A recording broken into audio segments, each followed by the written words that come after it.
Tahukah Anda bahwa setiap tahun lebih dari 300 juta ton plastik diproduksi di seluruh dunia? Nama saya Indra, dan hari ini kita akan membahas bagaimana plastik ini dibentuk dan digunakan dalam kehidupan sehari-hari kita. Markibas, mari kita bahas.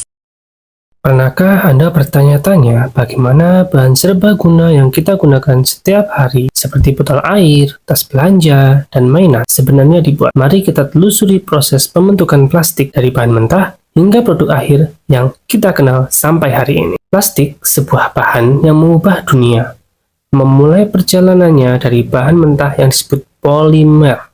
Polimer adalah rantai panjang molekul yang terdiri dari unit-unit berulang yang dikenal sebagai monomer. Untuk memahami bagaimana plastik dibentuk, kita harus melihat lebih dekat pada bahan dasar ini dan proses yang mereka jalani. Proses pembuatan plastik dimulai dengan pengumpulan bahan mentah seperti minyak bumi atau gas alam. Kedua bahan ini mengandung hidrokarbon, yang merupakan dasar dari sebagian besar plastik. Melalui proses yang disebut cracking, hidrokarbon ini dipecah menjadi monomer seperti etilena, propilena, dan stirena. Proses ini melibatkan pemanasan bahan mentah hingga suhu yang sangat tinggi, mengubahnya menjadi bentuk gas yang lebih kecil dan reaktif. Setelah monomer-monomer ini dihasilkan, mereka siap untuk tahap berikutnya, polimerisasi.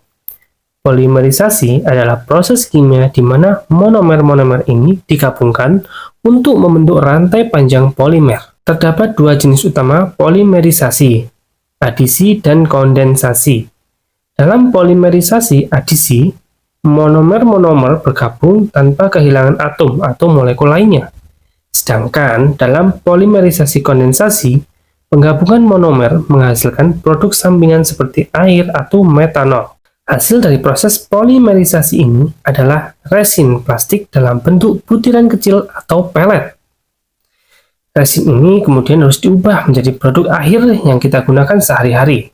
Salah satu metode utama untuk membentuk plastik adalah melalui pencetakan injeksi.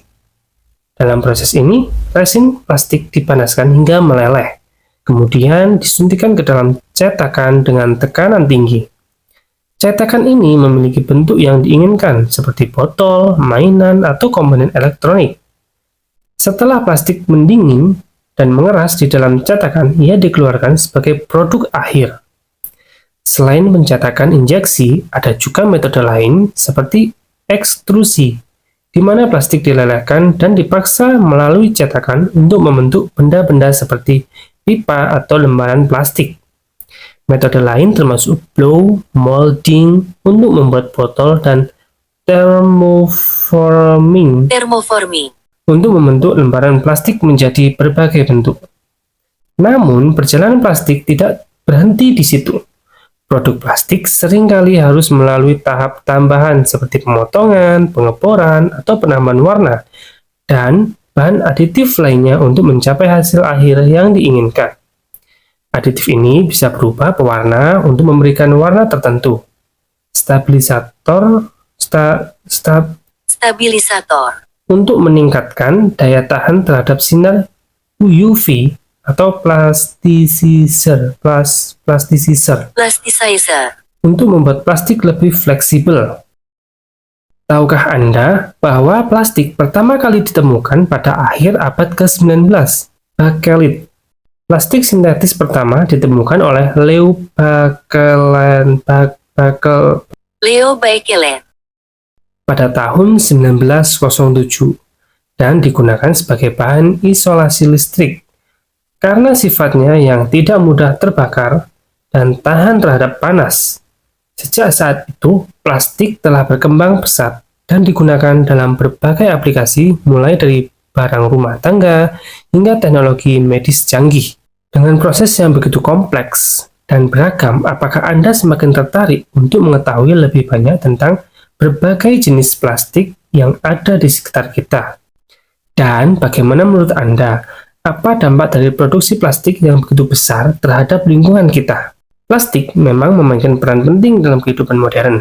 Namun, kita juga perlu bijak dalam penggunaannya untuk menjaga kelestarian lingkungan.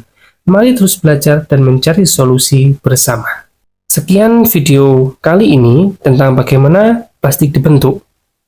Semoga video ini bisa menambah wawasan kita semua. Sampai jumpa di video selanjutnya.